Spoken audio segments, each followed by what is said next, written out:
करता हूँ, झूठ बोलने से बचता हूँ। मैं आपको 3-4 छोटी छोटी कहानियाँ सुना रहा हूँ।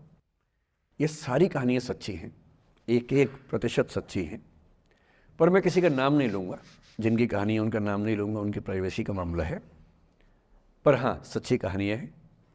अच्छी बात है कि इन कहानियों के किरदार हम लोग नहीं बने, ईश्वर करे हम कभी ना बने, लेकिन कहानियाँ सच्ची हैं। जब मैं दिल्ली आया था 1990 में, मैं हरियाणा के एक शहर से, भिवानी से दिल्ली आया था पढ़ने के लिए। मेरे ड्रीम कॉलेज में हंसराज भी एक था, पर मेरा संयुक्त से मेरा एडमिशन जाकिर हुसैन में हुआ। मेरे अंक ठीक थे, यहाँ हो सकता था, पर मैं तो नई दिल्ली स्टेशन पे उतरा, बाहर निकला, पता लगा वहीं एक कॉलेज है, वहीं एडमिशन ले लिया मैंने। तो लोगों ने कहा कि यार कैंपस बड़ा अच्छा होता है। मैंने, अरे क्या फ़र्क पड़ता है, कॉलेज कॉलेज होता है, छड्डो, यही छड्डो में सिखाने आया हूँ आप लोगों को। ठीक है, स्टेशन से निकले वहीं कॉलेज है, मैंने घर जाना होगा तो आराम से कॉलेज से निकल जाएंगे, क्या रखा है कैंपस में। पर मेरा एक दोस्त जो मेरे साथ ही आया था उसी शहर से, उसने एडमिशन हंसराज कॉलेज में लिया। मैं और वो स्कूल के डिबेटर्स थे, डिबेटिंग में हम लोग स्कूल टाइम से काफ़ी एक्टिव थे। डीयू में आए तो यहाँ भी एक्टिव रहे। डीयू में मैंने करीब 5 साल डिबेटिंग की और मेरा ख्याल है कि लगभग मतलब 300-400 डिबेट्स मैंने जीती होंगी डीयू में, कुछ हारी भी होंगी, लेकिन मैंने खूब डिबेट, वो मेरा दरअसल दाना पानी था, रोजी रोटी मेरी वही थी कॉलेज के दिनों में।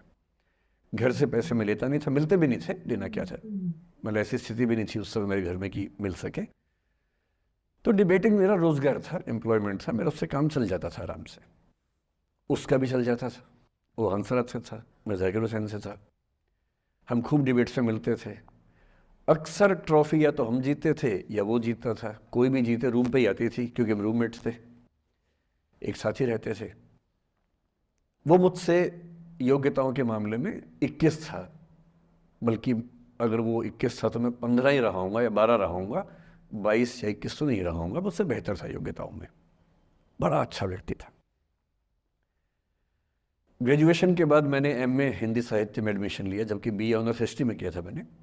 उसने तय किया कि वो कुछ और करेगा, प्रोफेशनल कोर्स करेगा, नौकरी करेगा, तो वो चला गया दिल्ली से, मैं दिल्ली में रहा। फिर मैं एमए के बाद तैयारी करने लगा यूपीएससी की, तब तक मैं यूजीसी जेआरएफ कर चुका था। पहला अटैम्प्ट दिया, प्रीलिम्स हो गया। मेंस मेरा 96 के मेंस की बात कर रहा हूँ, मेंस शुरू होने वाला था, 2 दिन रह गए थे। करीब 10 दिन पहले वो मेरे पास आया हुआ था दिल्ली में, मिलजुल के अच्छे से बात करके गया था। उन दिनों उसका एक प्रेम संबंध कहीं हमारी ही एक मित्र के साथ चल रहा था। हम सब दोस्त थे, तो उनमें से 2 लोगों का आपस में एक अफेयर था। मुझे नहीं पता क्या हुआ, लेकिन मेरे मेन एग्ज़ाम से 2 दिन पहले रात को 12 बजे एक फ़ोन आया और ये बताया गया कि मेरे दोस्त ने फंदा लगा के अपनी जीवन लीला समाप्त कर ली है। वो दिल्ली से दूर था कहीं, और जिस व्यक्ति के बारे में मेरी राय ये थी कि उतना जीवट वाला व्यक्ति कोई हो नहीं सकता, जो ज़िंदगी से हार सकता ही नहीं, जिसके होने से कई लोग हमेशा जीता हुआ महसूस करते हैं, वो चुपचाप एक बंद कमरे में ज़िंदगी से हार गया। मैं आज तक नहीं समझ पाया कि ऐसा कैसे हुआ। बाद में टटोला, उसके पेरेंट्स से बात हुई, भाई से बात हुई, उन्होंने उसकी याद में एक सोशल वर्क शुरू किया ताकि किसी और बच्चे को ऐसा ना करना पड़े। तो जो हल्का हल्का अनुमान हुआ वो है कि शायद कुछ ऐसा था रिलेशनशिप में जो नहीं संभल पाया था, और रिश्ता टूट ना जाए इसका दबाव बहुत ज़्यादा था, और वो दबाव झेल नहीं पाया। इस उम्र में ऐसा फेज़ आता है, कई बार आता है। ये एक कहानी है, हंसराज कॉलेज से ही जुड़ी है, इसलिए मैंने सोचा कि वहीं से बात शुरू करूँ। नाम जैसा कि मैंने कहा मैं नहीं बताऊंगा, तो नाम बताने का मतलब भी नहीं। और वो जिसकी मैं कहानी सुना रहा हूँ, आप लोगों के जन्म से पहले की बात है। आप तो सब 21वीं सदी वाले बच्चे होंगे ना, जेन ज़ी होंगे आप सब लोग, तो ये तो बहुत पुरानी बात है।